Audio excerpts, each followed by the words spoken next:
Hello everyone and welcome to Cheap Noise in the House, the channel where we talk about electronic games and music production. I'm Cheap Noise and survey says I'm in the house. And today we have a pretty weird thing for you.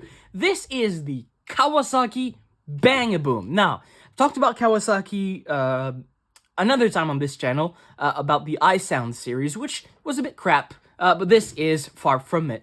Now, this was not made by Kawasaki. It was distributed by them, but it was made by a company called DSI, which I believe is based in the US. And they made a plethora of music toys. They made the double neck guitar, they made the mega chords, the power strobe, amongst other things. And they also made a series called the Boom series, which this one is from. And this one is kind of the odd one of the series. Now, we've talked about kind of the odd one in the line last week when we talked about the Puppet Duel and how that was the oddest of the line. Well, this is kind of the Puppet Duel of the line. It's not because it's the worst, it's because it's the weirdest and the least fitting of the line, if I can say so. But in the Boom line, they made 4 kind of basic instruments that were all supposed to be played kind of in a band, so they had the same key, the same tempo. They're all about D minor and about 125 beats per minute, if I calculate it correctly, but basically they all have the same kind of palette of sounds, the same key, the same tempo, the same everything.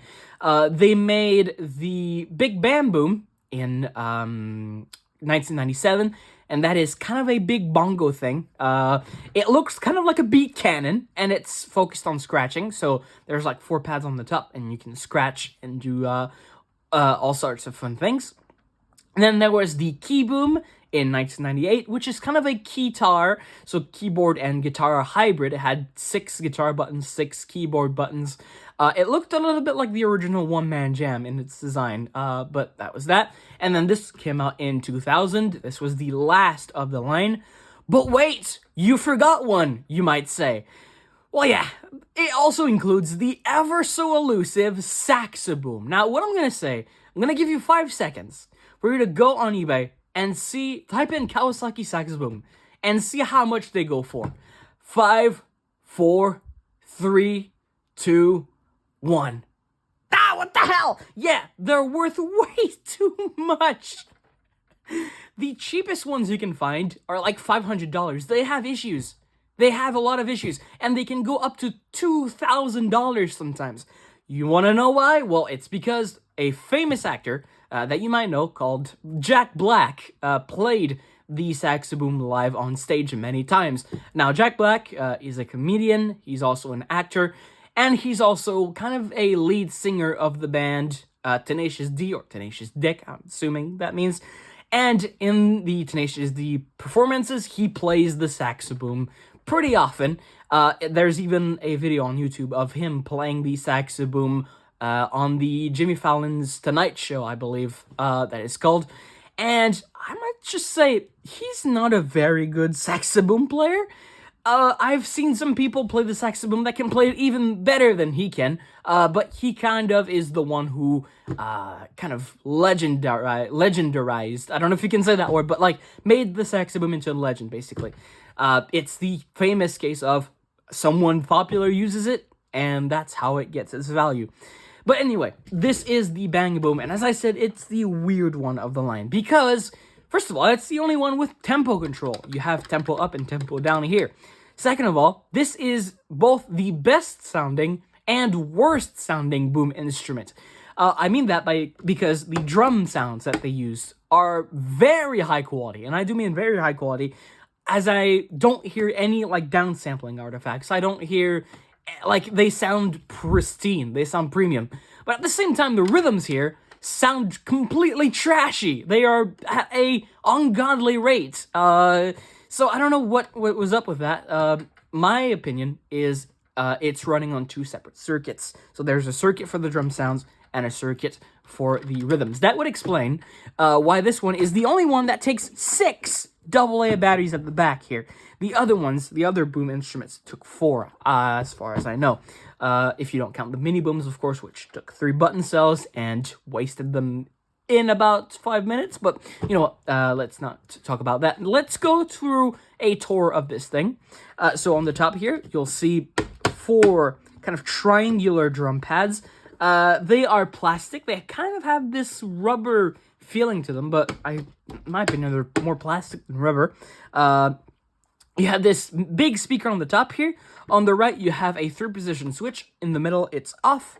Then towards the top, it's play. And towards the bottom, it's try me. Now, the difference between play and try me is in try me, the drum pads here won't be activated. So you'll have to use the drum buttons down here. And the rhythms will only play 4 times and then stop. Whereas in play, you have full access to the pads, and the rhythms will play indefinitely, and to stop it, you have to turn it off. There's no stop button or anything like that. Pretty simple.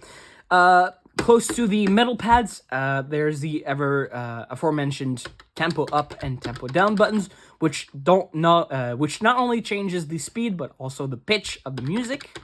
Then you have your 8 rhythm buttons, which are kind of triangular shaped. This thing is triangular all around. You have Techno 1 and 2, Funky 1 and 2 on the top row. Then you have Rock 1 and 2, and Hip Hop 1 and 2 on the bottom row. Then you have 4 drum kind of buttons that they mimic the sounds of the pad. So they're kind of a little bit of a useless addition, but you know what? If you want to play them like this, I guess you could. They're just less reactive, so I don't see why you want to do that. And then you have 2 volume controls. The left one controls the drum sounds, and the right one controls the volume. Or not the volume, the rhythm, sorry. Anyway, let's turn it on. You can hear some speaker hum. Let's turn the volume of the drums up. So here are the drum sounds. As you can see, they sound pretty good. They're a bit short, and I would have liked them to have like a little bit of a different. Like I would have seen 2 kits instead of 1. Because, you know, the drum sounds are great, but I would like to see, I don't know, a more electronic kit maybe. Again, you can change the volume of the drums, and you can play a.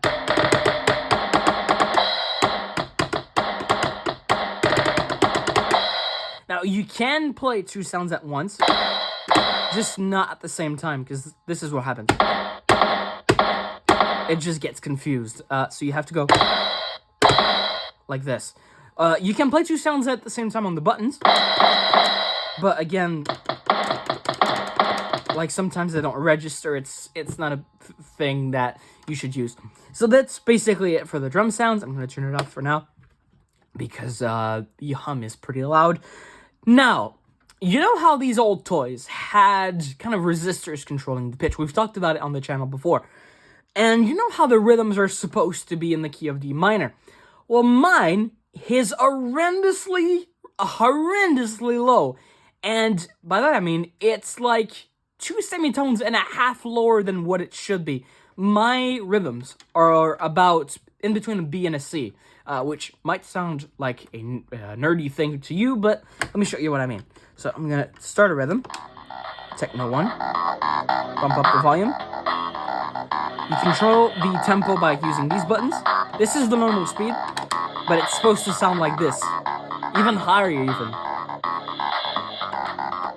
But basically you have 4 steps up and down.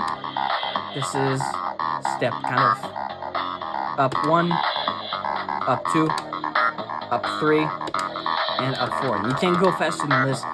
It's supposed to go faster than this, but mine is just so low. And then when you put it down,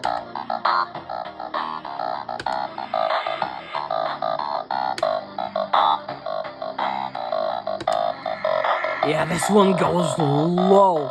So much so that when I first heard it, I was kind of scared at first. Let's put it back to normal. Now listen to the rhythms. This is Techno 1 and Techno 2.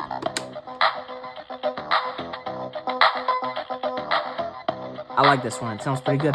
Then Funky 1.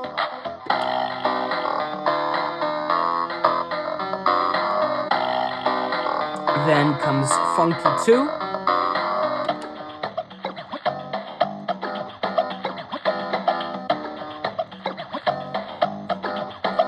Then Rock 1.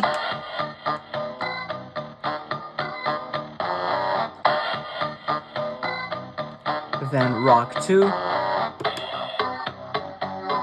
Now, one thing you might notice, this thing has plenty of bass. All the boom instruments have really good speakers in them, including this thing. Here is Hip Hop 1.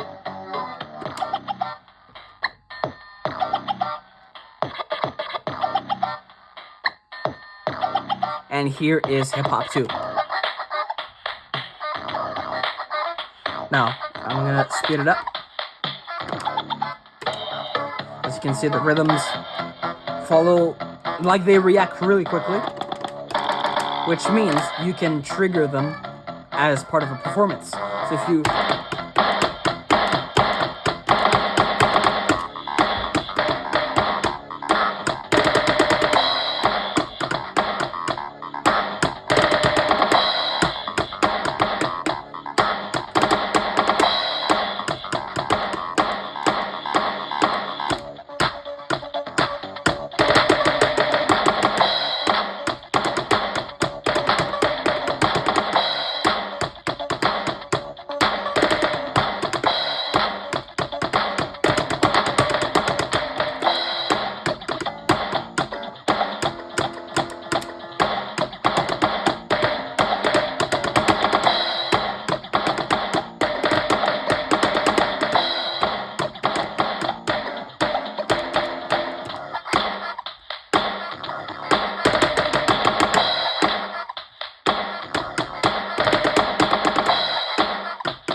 speed up,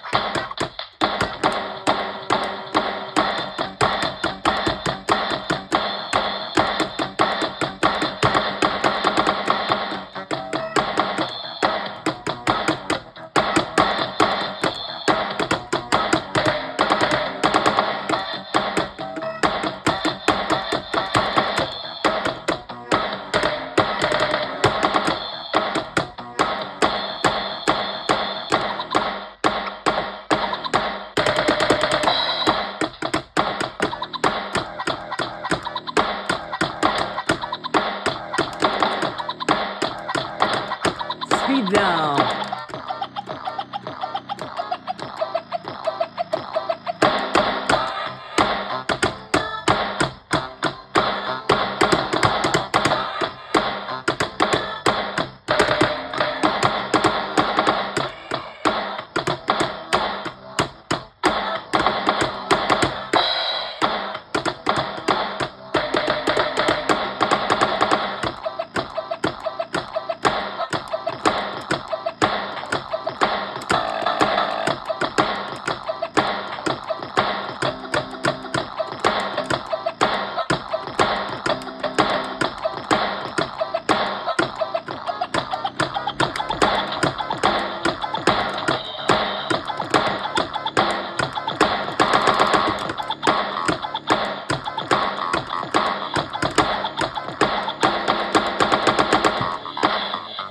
I'm having so much fun.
Hey, there you go.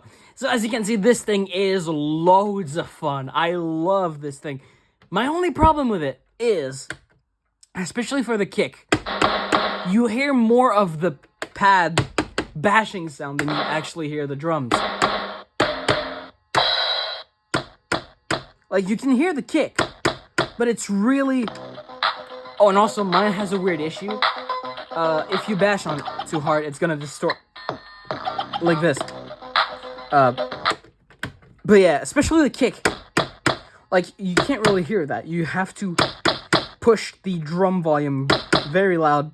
Because if you don't, put it really... Like, you can't hear this at all. You can sort of hear the snare. But, like, to hear the... Like, especially the kick drum, you have to put it pretty loud. And then you still have the 4 buttons down there. Now, I'm going to try and see if I can fix it so that it stops. Okay, it's a bit distorted. As you can hear, it's a bit fuzzy. I don't know. Okay, let's give it a good shake, I guess. I don't know. Alright, it's going to be a little bit scratchy for the rest of the video. But, also, I'm going to show you the try me. Basically what it does. You can't hit the pads. You just hit these buttons and listen to the rhythms. Control the tempo. So you can still jam.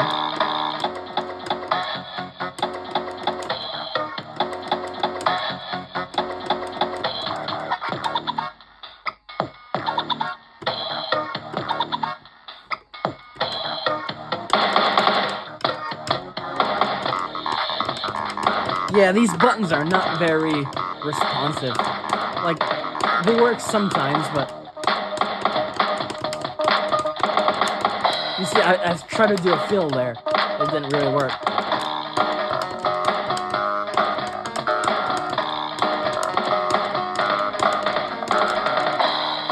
And you get the idea. So, that was about it for the Bangaboom. As you can see, really fun thing. If you can get your hands on one, if you like music toys like I do. This is, again, the weird one of the line, but it's just really great to play with. And it's a lot of fun, especially with, in combination of the other boom instruments, like we did. Pixel's got the 3 other ones we played kind of together as a duo, and it was really fun. So, yeah, really good thing, really cool thing from the year 2000. Now, until next time, cheers!